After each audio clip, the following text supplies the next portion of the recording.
Lisa, welcome to the show. Thank you so much, Casey. It's great to be here. Yeah, I'm excited. This is, traveling back and forth right now for myself, going, Mexico back to Ottawa and building healthy homes and so forth, and realizing how terrible homes are built here and having some interesting experiences. Yeah. I'm excited about this conversation because indoor air quality is something that I've been interested in for a long time. And it's something that I've been looking into, and it's important in the types of homes that we build. But a lot of people still just aren't aware of it. And Yeah. I'm excited to kind of get into it, get your insight, get your wisdom to figure out how we can improve that, how we can get rid of those things that are harming our health without us realizing it, right? Kind of become Yeah. more aware, hence conscious of all of these things.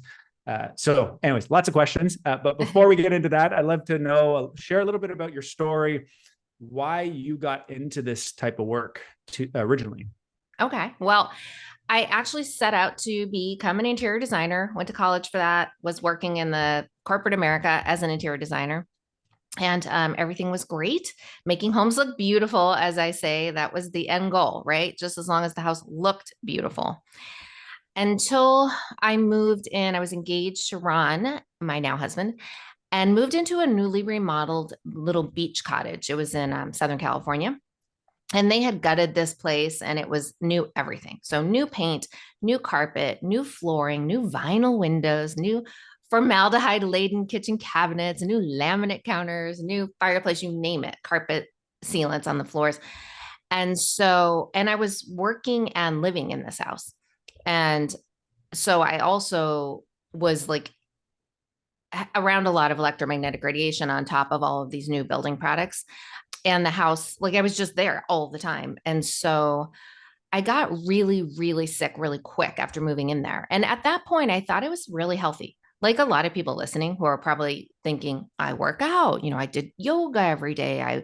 I was a vegetarian at the time and thought, I'm nothing's going to get me sick. And my health spiraled really fast after moving in there.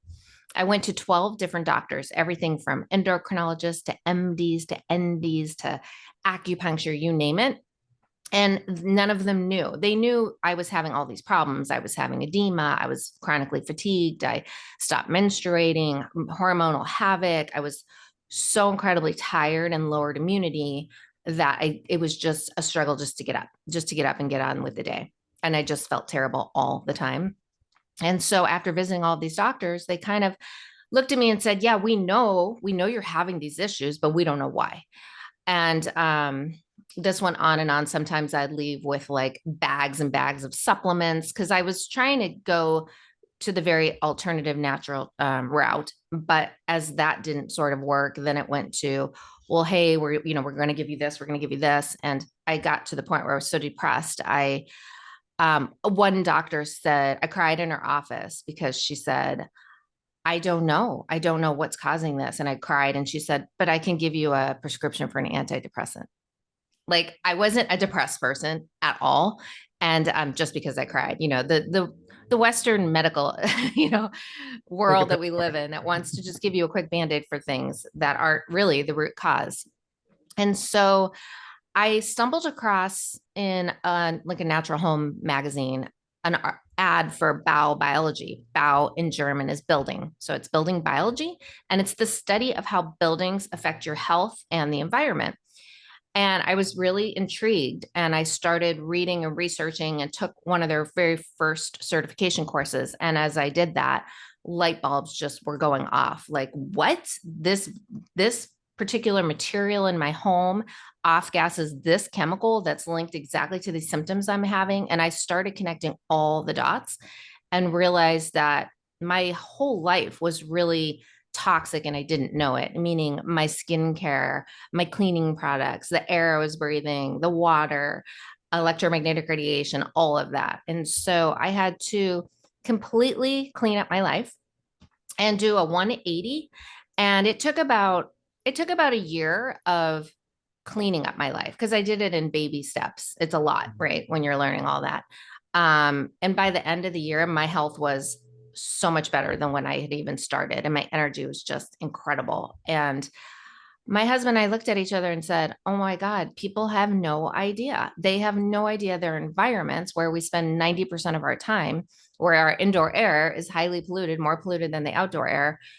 People have no idea that that can be, and most times is, a cause of their health ailments. And so instead they run to the doctor to get a prescription for it, the symptom, maybe the headache, maybe the fatigue, maybe the, scratchy throat or respiratory issues or all of that. And so we set out to start our own online retail store called Green Nest, where we sold the products, because at that time it was really hard to find organic, say, like mattresses and linens and air purifiers and water filters. And it was the green kind of, craze was really at the new level and just sort of getting out there. And there wasn't a lot of options. So we created a retail store, sold that. We had that for 6 years, and then we sold it. And now we moved into the education part, because as you know, we talked about before the show, we're still in a situation where a lot of people are not aware.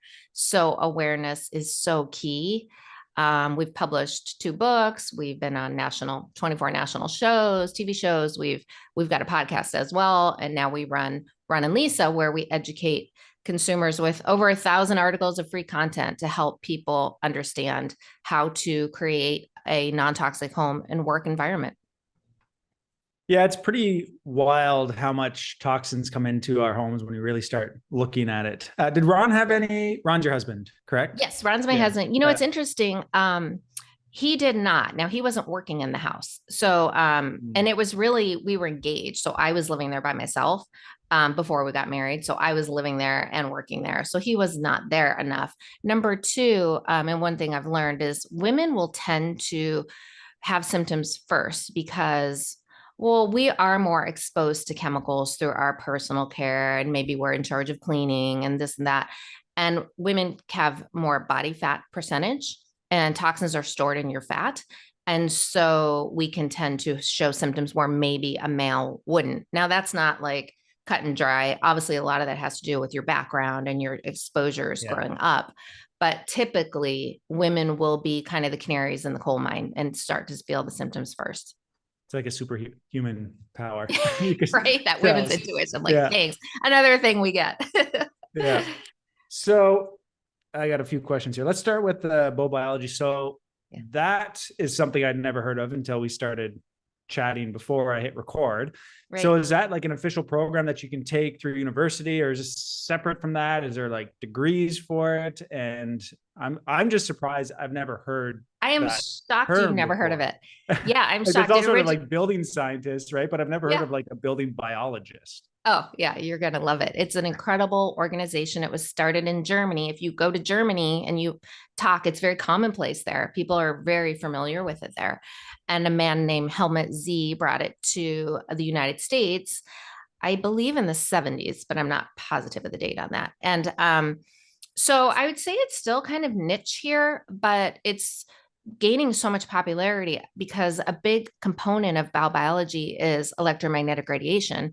And as we know, we're bombarded with that today. I mean, you can't escape it. It's almost impossible. So assessing homes for, electromagnetic radiation, whether that's electric fields, magnetic fields, wireless radiation, and doing sort of remedies and figuring out how to reduce, if not eliminate, those exposures, because those combined with the chemicals too, like exacerbate. It just creates a storm of toxicity. And so it's invisible. So people easily brush it aside like it doesn't matter and it's not important. And of course, the cellular communications industries are telling you, oh, it's fine, it's fine. But we know, I mean, there's so many peer-reviewed studies. There's so much research now on the dangers of it.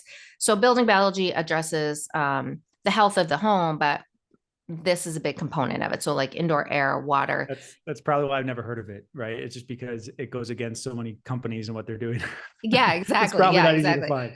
They're not really popular with a lot of organizations, but incredible people. And there's different levels of degrees you can get. At the end, you're a building biology environmental consultant, a BBEI. So you earn that certification through all of these courses that you'll go in person to take. The correspondence course is the one that you take online, and then you'll go in person to take like the electromagnetic radiation courses, or you can decide just to do the EMR. I think it's called an EMR specialist. And then you get a certification in that where you are certified to assess homes once you finish that. So there's kind of different levels. They have a lot of natural building If you've heard of Paula Baker Laporte, they own EcoNest. She's one of the instructors, and they're really big into the straw clay homes and that kind of thing. So Interesting. natural I'm going building. to have to dig into that a little bit more. Yeah. Now, a lot of the things that you're mentioning, I feel, so we're in an interesting time, right? So there's a lot of people struggling. There's a lot of, interest rates are up. More people are paying a lot for mortgage. So, we're talking about, now you have all these chemicals in your house. You're going to have to, I can just hear people saying, so I have to spend more money to do this. And like, how do you navigate that? And how do you get around convenience? I almost feel like our lives are built around convenience now, right? So if you start saying, oh yeah, you can't have your cell phone, or you can't have a Wi-Fi in your house, or Bluetooth, or, I use all those things, and I definitely know that it's not great. I can't say I've dug into it, but I know it's not helping my health, right? It's not making me more healthy. And, but so much of it is just convenient and allows me to work faster, get things done quicker, set up more easily, or cheaper, or something like that. So how do you navigate that with people? Like, are you working with people that are really at the point where they have to make a change? Because that's usually what happens, and most people won't fall into that. It's a very small percentage, right? Until it's too far gone, and then it's just everything's kind of stacked up, right? It's what they put into their bodies, what they breathed in, it's what they were born with, and then all of a sudden it's too late, and you're dealing with some serious illnesses, right? That's unfortunately, I think, the perspective of most people. They're going to deal with their health when they have to, and not before. And that is certainly a challenge, I think, with anyone in this space. How do we get people to understand the importance firsthand? I tell people, do you know a person that's had cancer? Duh, of course, we all have, right? Do you know a person that's died of cancer? We've had 2 people in our family in the last 5 years die very young, in their 40s. And they were living their life just regularly until they got a diagnosis, and then said, hey, I'll spend whatever, right? People will spend whatever. They will do whatever they have to do to get healthy once they get an illness. But do you know how much cheaper it is to spend that money up front, just to invest in your health and not have to do that later? And even there's no guarantees, there's no amount of money that can guarantee that you're going to be cured from something. So, today, do you know the stat is 1 in every 2, I think it's 1 in every 2 women and 1 in every 3 men. I think that's or it might be reverse, will get cancer in his and her lifetime. That's the stat today.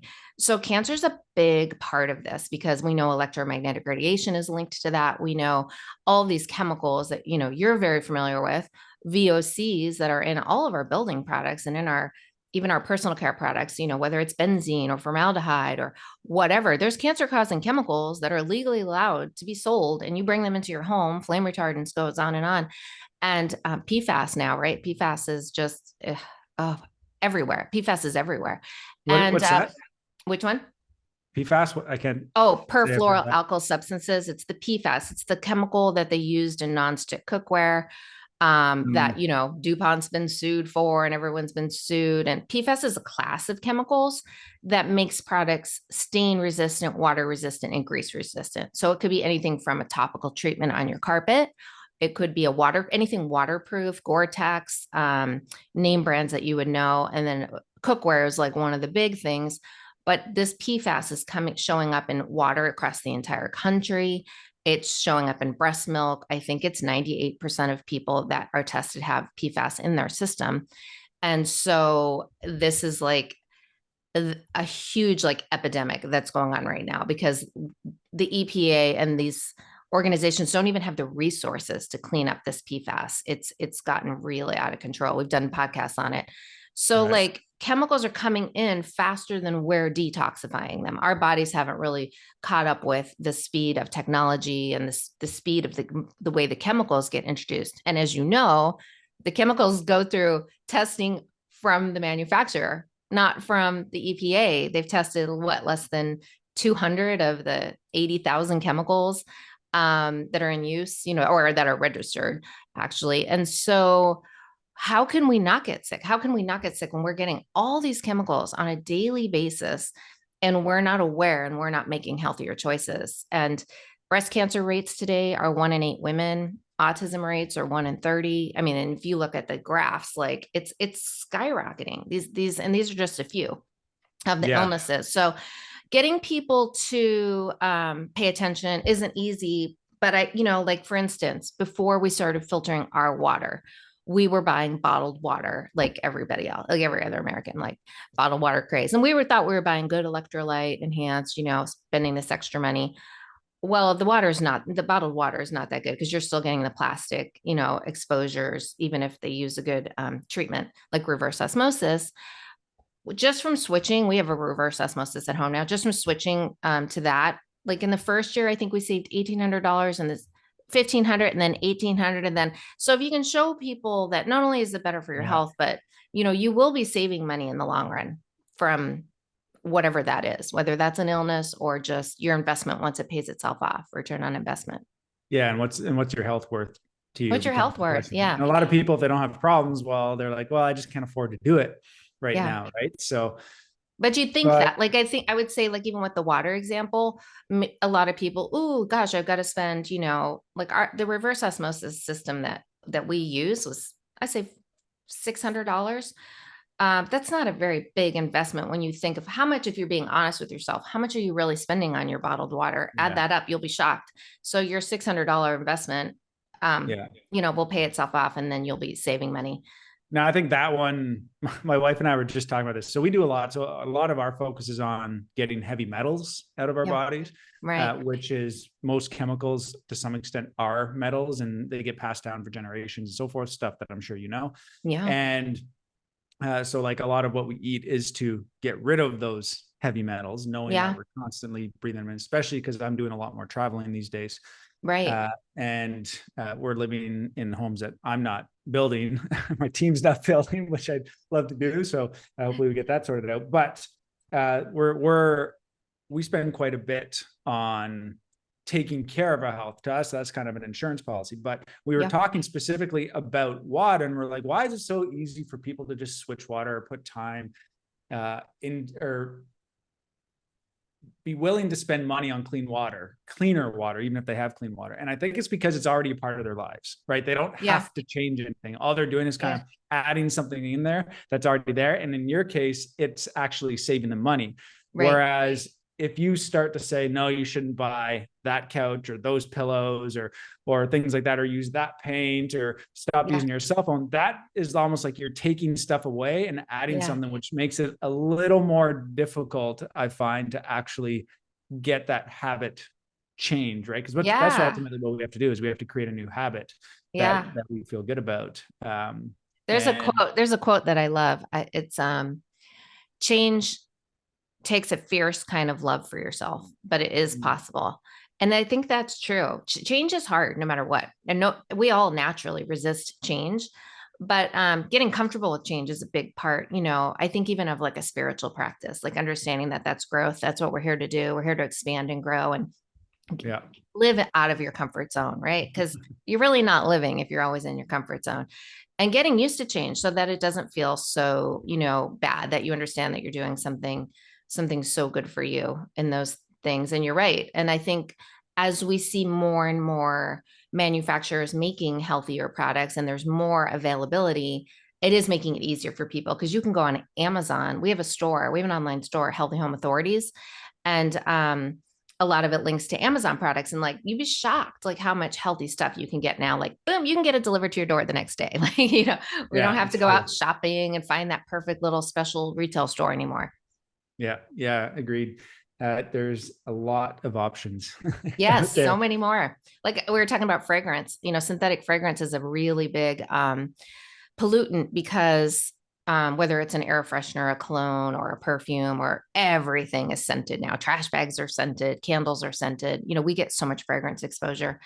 But those have endocrine disrupting chemicals called phthalates and parabens, phthalates in your candles that, you breathe those in. So they're semi-volatile, and you actually breathe those chemicals in. And we're seeing so many hormonal issues today, like whether it's, little girls going into puberty early, or women going into menopause early, or, infertility issues. It just goes on. And no one's associating their chemicals, but endocrine disruptors are in everything. These BPA, bisphenol A, phthalates, parabens, all of these chemicals we get exposed to daily if we're not aware. Yeah. I remember reading this study. This was quite a few years ago now, that the EPA actually ranked indoor air quality as one of the top 5 health risks at the time. Right. Yes. But nobody talks about that. Nobody talks about it. They go, in one ear, out the other. Oh, okay, whatever. Yeah, exactly. They don't get it. A lot of what we do, Casey, and you too, is like we're advising people how to live healthier on things they can't necessarily see or hear or taste or even touch, right? A lot of it is ambient in the air. And so it's a hard sell, right? Yeah. It's a feeling, right? You have to do this and then you'll hopefully feel better. And I think a lot of people just get used to feeling like crap, to be honest, that they don't even know what it's like to feel good again. Isn't that true? Yeah. They get used to, and I'd say I was in that state, when I got sick, except it got so bad, like I was like, couldn't function, but didn't even know what it felt like to have a lot of energy.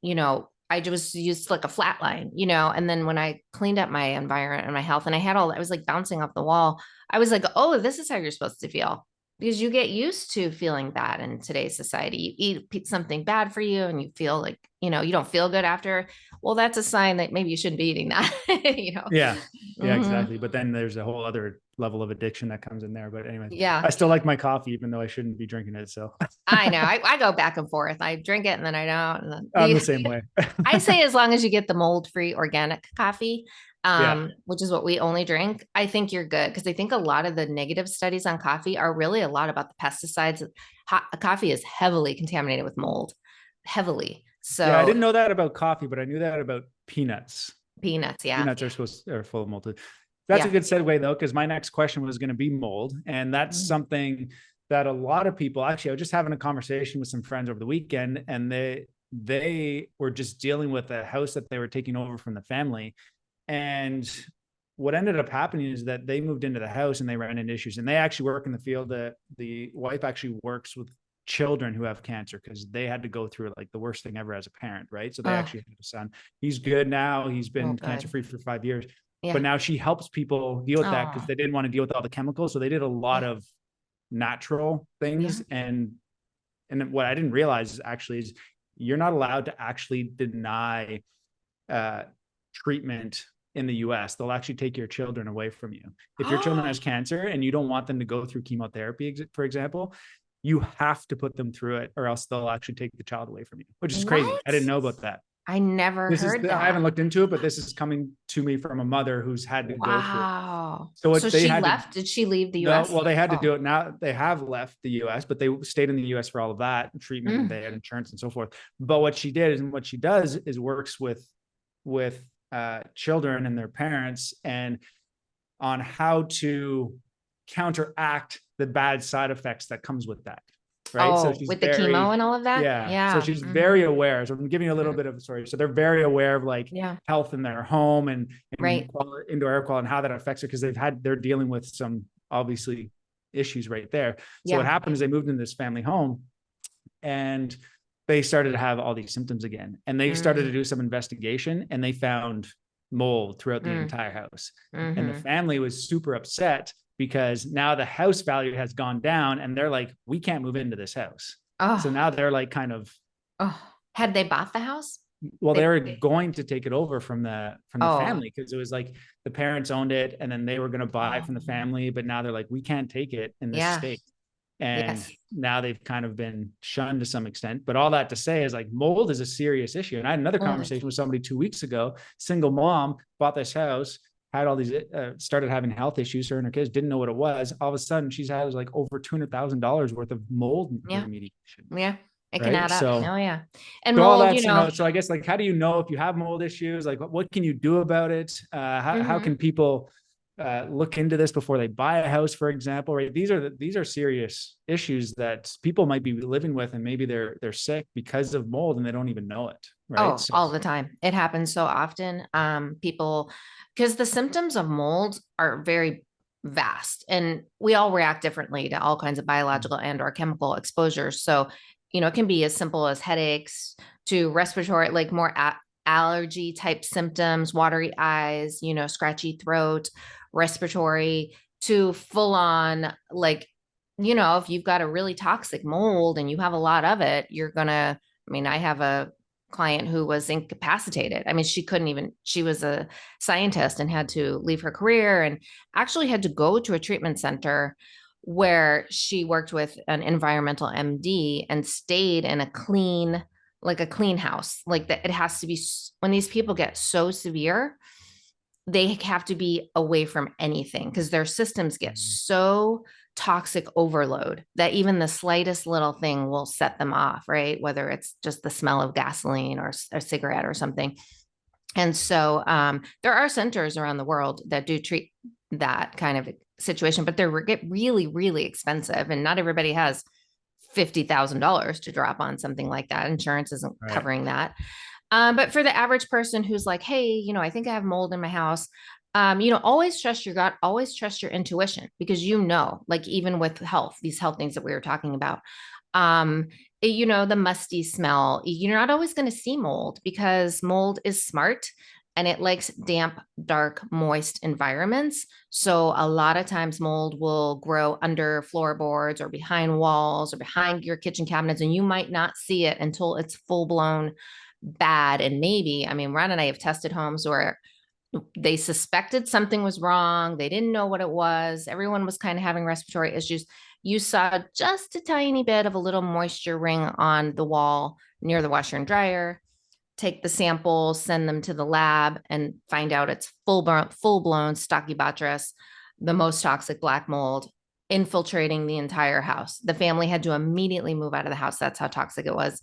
And that was like when we took those samples, when you do mold testing, you take an air sample and a surface sample. It's not all molds are going to show up on both. A lot of people will mistakenly do one and not the other and not get a full assessment. And, you know, there was just a little damp spot on the wall, maybe a little tiny bit of black. You could see a little black mold, but it didn't look like anything. In fact, when we took the sample, we didn't think there was anything. And that was like one of the worst cases we'd ever seen. When the lab guy sent the report, he goes, "This is the worst case I've ever seen."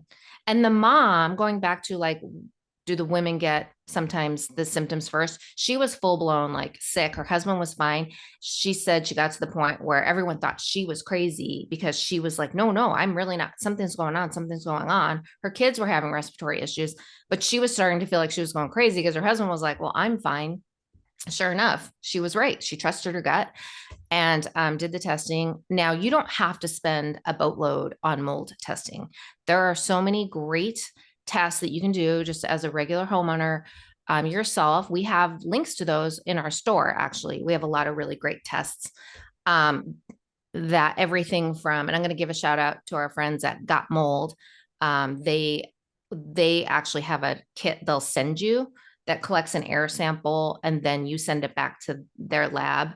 And that one's a really great one. The ERMI test, ERMI, is really good. And the do-it-yourself, but never do a test that you don't send to a certified, accredited professional lab. That's my one thing. Don't do that. Don't get a cheap test that you're just going to get a result in your home. It needs to go for professional analysis to find out what kind of mold, how much mold, do you need further testing, and what you're dealing with.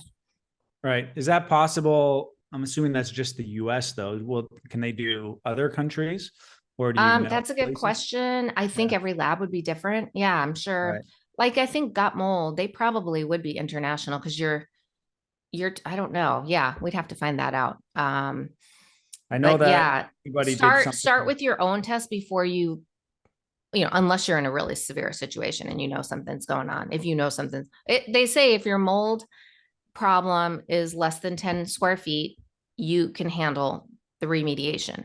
If it's more than 10 square feet, you need to hire a professional, and that's the EPA guidelines. So that's a pretty good size amount of mold. So yeah, you'd want to, don't skimp out on that. You know, people try to get rid of the mold themselves and they cause more problems and they get exposed to the mold, and it's not good. I remember I was living in an apartment, this is years ago.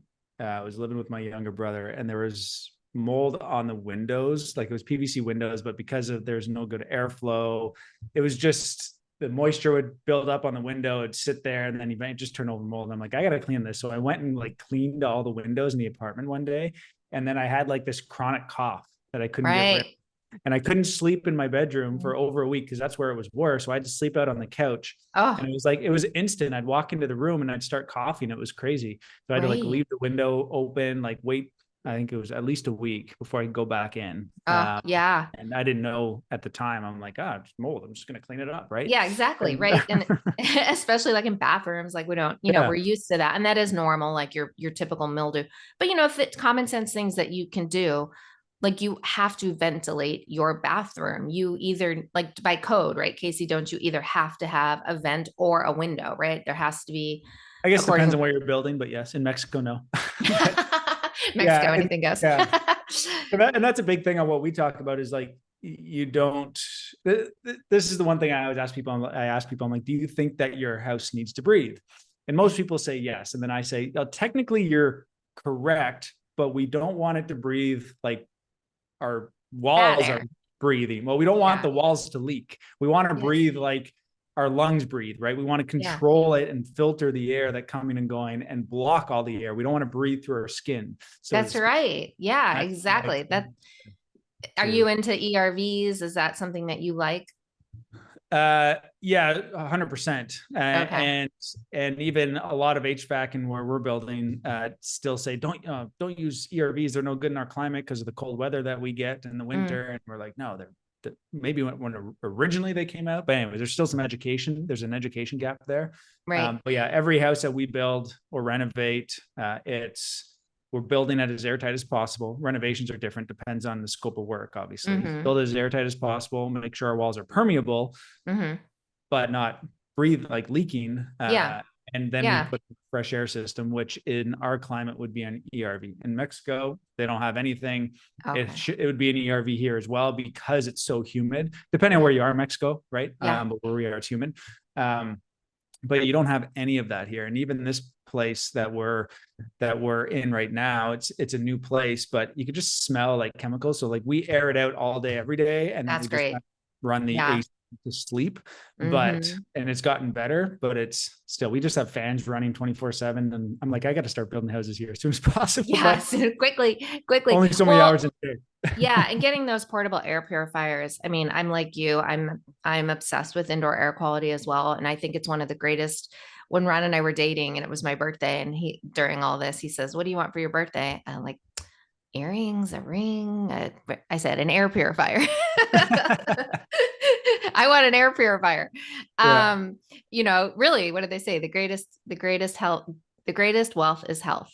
And it really is. So like get an air purifier for Christmas or your birthday this year. Forget the clothes, like do something really good for your health. A portable air purifier can do wonders in your bedroom when you're sleeping, when you're recuperating from all the toxicity that you've been exposed to.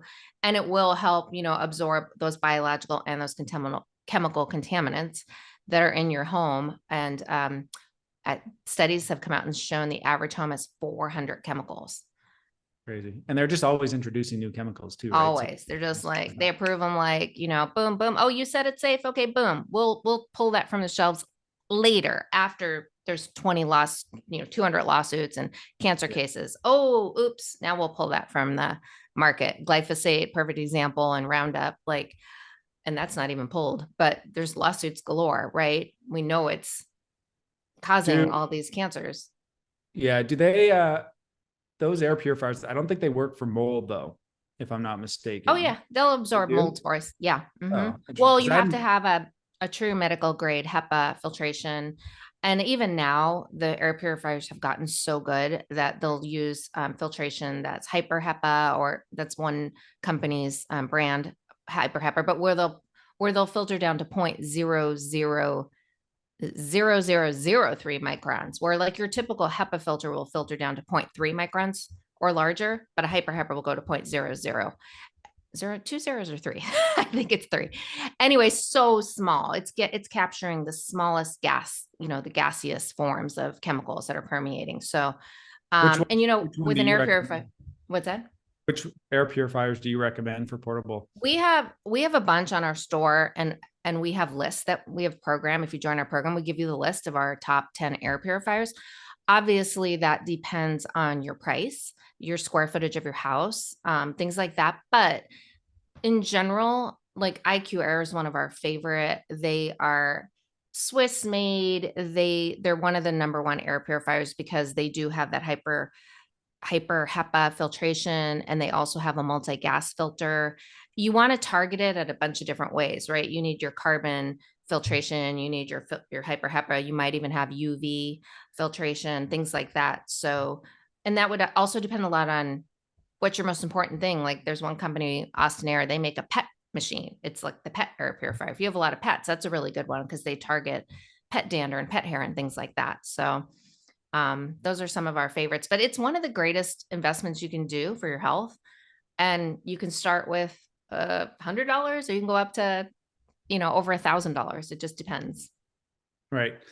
Well, I have all sorts of other questions and could keep going for probably at least a good hour here, but yeah, there's a couple things I do want to end with. So I know you have a couple giveaways that people can download. So one of them being the stinky truth about fragrance, and another one being the top plants to purify air. So maybe let's just chat on that. So I know that there's I don't want to give away your whole freebie, but maybe what's something, I feel like one thing that somebody could do to easily improve how their space feels and looks is add plants, add greenery to it. And if you could add greenery to it, that also helps purify the air, that's even better. So maybe you can share a few plants for that, and then we'll share the links, but by all means, share the links as well here, and we'll put them in the show notes. Okay, perfect. Yeah. We have a gift called the free plant list, and it's our top 10 plants that purify your air.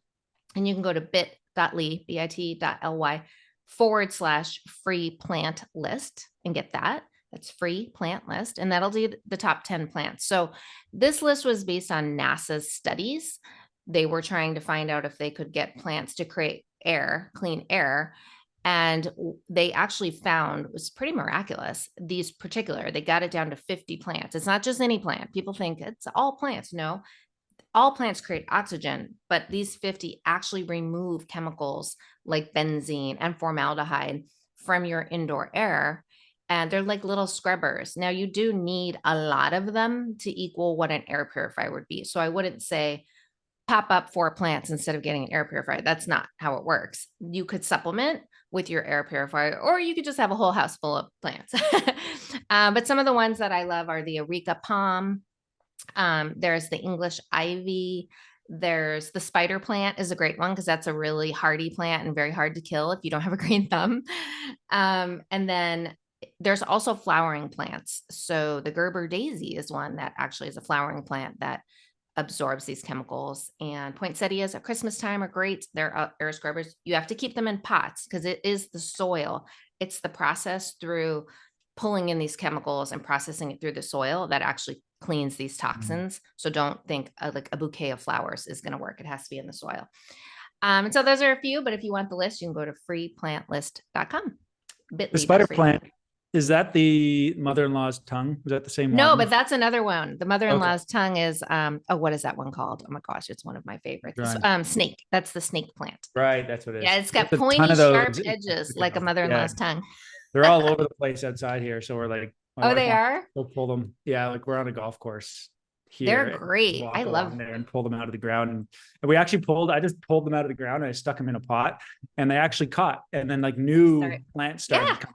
They have babies, right? They reproduce. Yeah. My pot got so packed because they kept reproducing. And I'm like, oh my God, I didn't know. They'll stop once they don't have any more room, but they're real hardy plants and beautiful. They're really trendy now too in homes. You always see them in like beautiful design, homes. I'll always put those in there. Yeah. So I named mine after my mother-in-law, Terry. She knows that's my Terry plant. But yeah, those are great.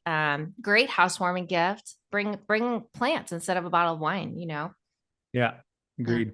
One more question that just popped into mind. So in cleaning mold, one thing that I heard recently is a lot of people will use bleach, right? So you're saying, you have some mold to a certain extent, you can take care of it yourself.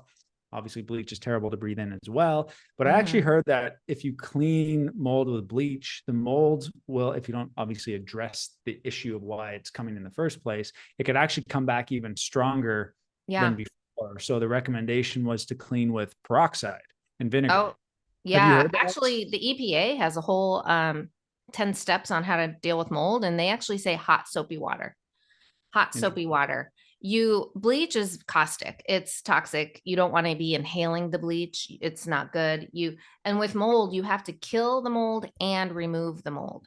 It's a 2-step process. If you remove it, or if you kill it and you haven't removed it all, you still have mold that can grow. And so that happens a lot of the time. And heck, if the EPA says hot soapy water, if you have a little small area, and like you said, peroxide's great too. Just something non-toxic, right? And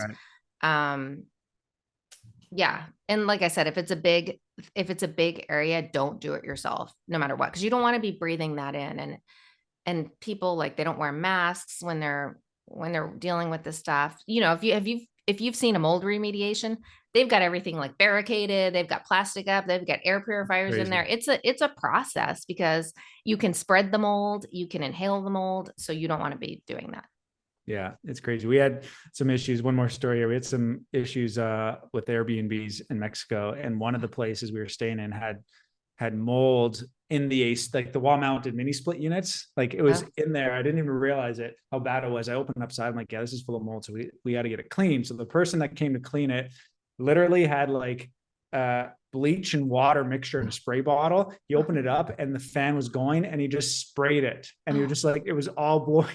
Oh no. And now he's spreading it throughout the house, right? Yeah. So he did it like on all 4 units throughout the house, got it all clean. We had to like air the place out and leave. It was crazy. But I don't know how many of those he's doing in a day, like just nonstop. So I feel for the guy. But what was so bad is that I didn't realize the fan, that just this round wheel that's like the fan inside these units. Yeah. It looked black. I just assumed it was black. It was actually like a bright blue. It was crazy. And he's just wiping it with no mask, I'm assuming. Nothing. No protection. Nothing. Yeah. Absolutely. I mean, it's really scary for these people, because like, you have to protect yourself in those jobs, whatever it is. Yeah. I watch these remodel shows, and I'm shocked how few people they don't wear anything. They don't wear any masks. They're just breathing in, and they don't realize they're breathing in formaldehyde, a cancer causing chemical. They're breathing in so many dangerous, fiberglass from, insulation. I mean, there's so much dangerous materials. So yeah, that's just a rule of thumb, if you're going to work with anything like that, protect yourself. Yeah. It's not worth it. And you can actually get tested for mold. If you feel that you've been exposed, you should get your blood tested and actually go through a detoxification of getting that mold out of your system, because that'll just continue to cause health problems. It's great to know. Well, Lisa, this has been fantastic. Thanks so much for taking the time and sharing your wisdom here. You've already shared a lot, but any parting words of advice?